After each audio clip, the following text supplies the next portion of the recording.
A friend of mine went up to Scotland recently and got back a few days ago. I forget the exact reason he went. These are the emails he's been sending me.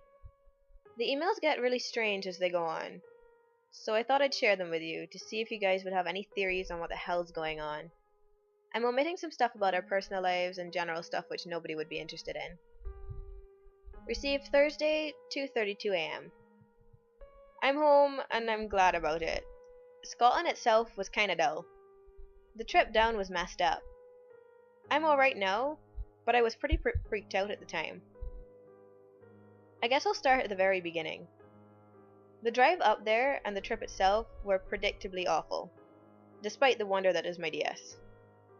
I remain emotionally detached from my family, but on the plus side, I've got a level 70 Dragonite, so I can't complain.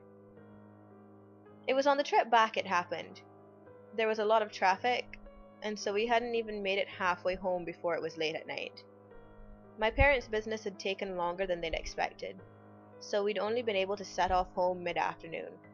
But my dad decided that he didn't want to spend another day in Scotland, so we were just going to drive home in the middle of the night. Didn't make much sense to me either. We were driving along some road an hour or so north of the border, based on the fact that we passed the border an hour later.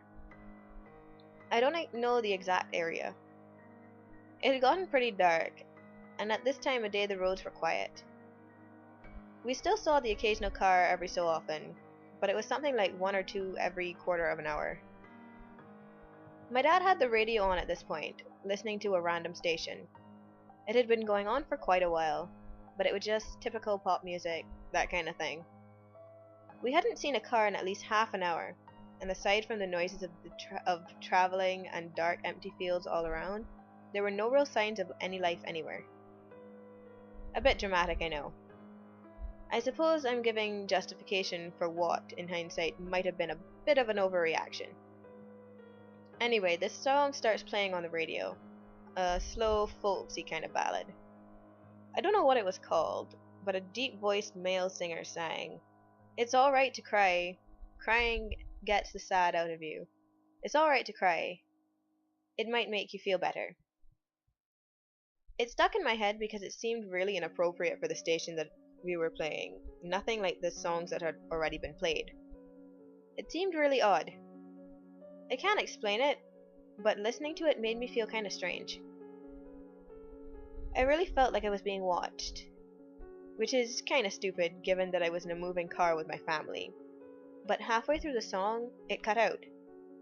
At first, there were just general static sounds, but then a god-awful screeching sound came in, and then a kind of wet clicking noise. It was like nothing I'd ever heard before, but it filled the car. It was that loud.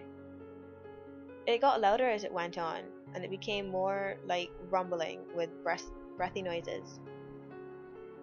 The best way I could describe it would be like a dog hacking up a lung, but it was worse than that.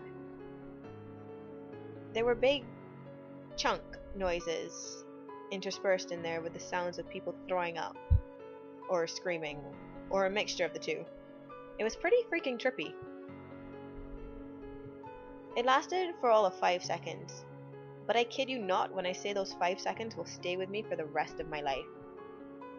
The sound faded out, and the song from before, I looked it up upon getting home. It's apparently called "It's Alright to Cry," started playing again.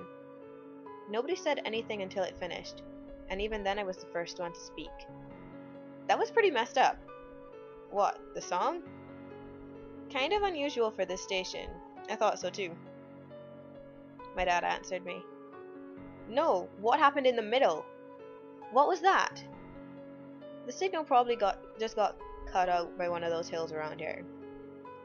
I was getting a bit impatient here. Yeah, but what was that noise? I've never heard anything like it. Chris, my friend's brother, looked at me in a really odd way and said, "It's static." Static? You know, I'm used to my brother messing around with me, but there's no way anyone would believe for a second that that noise had been static. I ignored him. "Dad, what do you think it was?" And without missing a beat, he answered, "Just static." He even sounded puzzled. Meanwhile, another song started playing. I forget what it was exactly, but it was typical pop crap that had been playing before. I asked each of my family, and they all swear to me that they heard nothing close to what I described to them.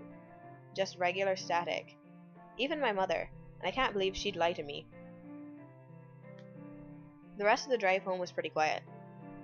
I think my family thought I'd gone a bit odd, and I wasn't much mood to talk myself, as I half suspected they were playing a hilarious joke on me.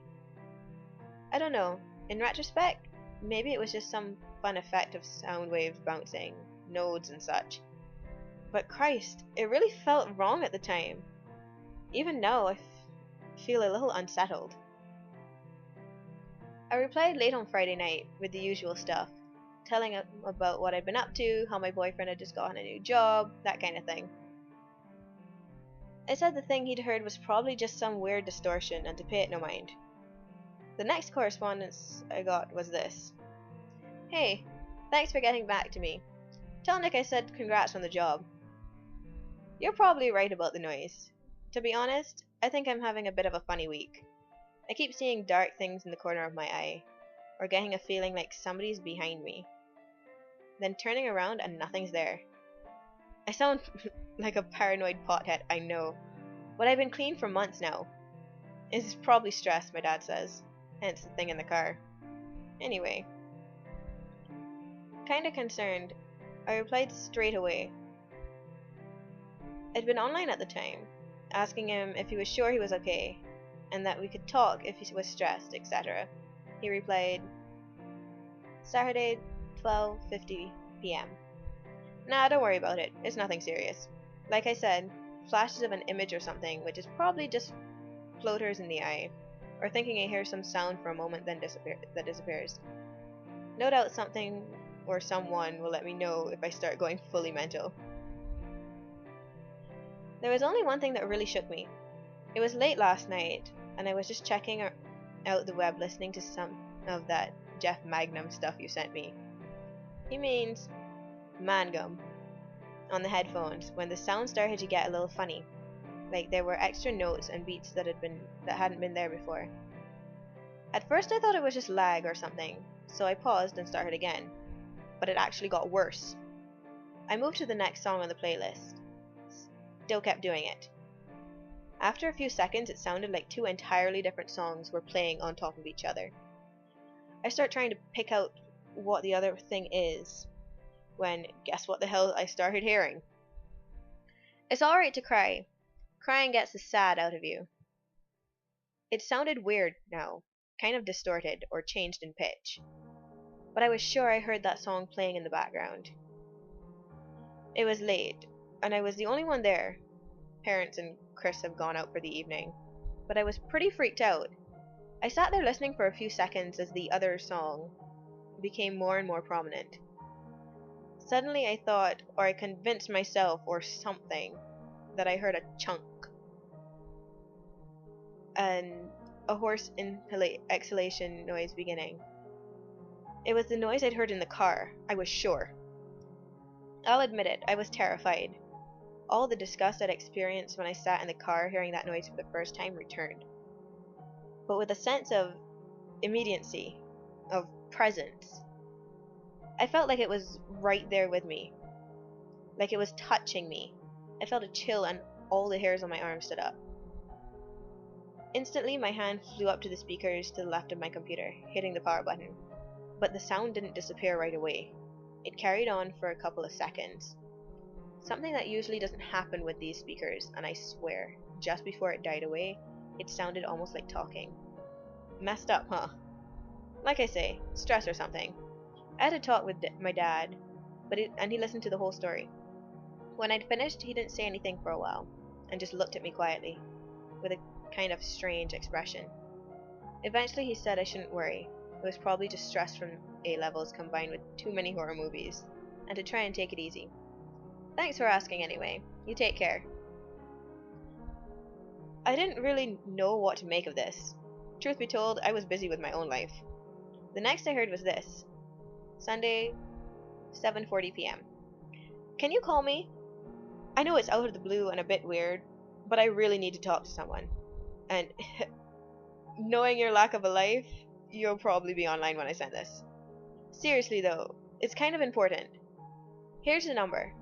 It's my house number. I can't find my mobile. I was online, so I tried calling him. It wouldn't go through. I replied as much in the email and told him to call me, giving him my number and suggesting that one of us try his mobile to help him find it. I got this back. Sunday, 7:45 p.m. Doesn't work for me either. Something's wrong. I don't have time now, but I'll email you again later. Try to call me again if you can. Later. Keep trying. Wednesday, 9:50 p.m. It's not going away. God, I feel like I'm a total nutcase as I tell you this. But I hear that noise again. When I sleep. No. When I wait to go to sleep. In my room. When it's all quiet. It's like something just on the edge of hearing, but it's there. And no one believes me. I'm the only one here tonight. They've all gone. But I feel something watching me. Like something in the house. Crazy things are happening. I hear the shower turn on in the middle of the night, just for a few seconds, then stop. When I eventually persuade myself to go take a look, nothing's there. The mailbox flaps. Probably street kids, you'd say. I went to the bathroom an hour ago. While I sat there on the toilet, I heard a noise outside. Immediately stopping dead and holding my breath. I swear to God, I heard footsteps out in the hall. And that's not all. The bathroom door is quite high off the ground, letting light in. But something steps in front of the door. It blocks the light. And it just waits there. Like it stood facing the door, looking at me through it. Eventually, after I'd sat there for a full 5 heart-pounding minutes, breathing the shortest, quietest breaths I could, they moved. I heard the footsteps padding away. It was half an hour before I dared leave that bathroom. I'm the only one in this house. I've checked every room. Am I losing my mind? I still didn't reply. Didn't know what to say really when I got this. Wednesday, 10:41 p.m. I can't even use the computer. It's gone funny. Audio corrupted, speakers hissing, just messed up. Wait. I put the TV on downstairs to keep me company. I can kinda hear it from up here. For a second, I was sure it was playing that song. I'm going mad. I went downstairs to grab some crisps, but something I could grab quickly to keep me going. I don't like being downstairs alone right now. And as I stepped in the kitchen, I smelled, why do I want to say death? Bins. Must have been the bins. Realistically, yeah? They smell like rotting things because they rot. I went to look out the window earlier when the letterbox was going, to see if I could see anyone. I couldn't see anything out there. It was completely black. I couldn't see a foot in front of my face. Why are all the street lamps out? I replied and suggested he call someone to come over and spend time with him, or call his parents and chat to them. Best I could come up with. Wednesday, 11:03 p.m. I can't! No one's around. It's just me. It's come just for me. I keep hearing it, that song. It's playing downstairs somewhere. And there were other noises too. I can hear them. The noise from before. I recognize the clicking, the breathing. I'm scared. I'm really scared. I don't know what to do. I don't believe in ghosts or monsters, but there's something here. I can feel it. Wednesday, 11:10 p.m. I hear those words again, clearer now. Wednesday, 11:18 p.m. There's something in the house. I can hear it moving downstairs. Trying to call the police online. Where the hell is my phone? Call the police, send them this address. There's no address there. I even highlighted the space to see if he'd written it in all white. It's just blank. I don't get it. This isn't funny, I replied, saying there was no address. He seemed not to get it. There was no acknowledgement of it in the following reply. Wednesday, 11:25 p.m. Hurry up and get someone here. At least talk to me. I'm not freaking kidding here. Someone Something is in my house. Wednesday, 11:37 p.m. I hear it coming. Christ, help! Monday, 11:38 p.m. It's here. Help me, help me, help me, help, help, help, help. He sent me that last message 4 times, one after another. I've been trying to call him for the last hour, pretty much. No reply. I have no idea what the hell to do.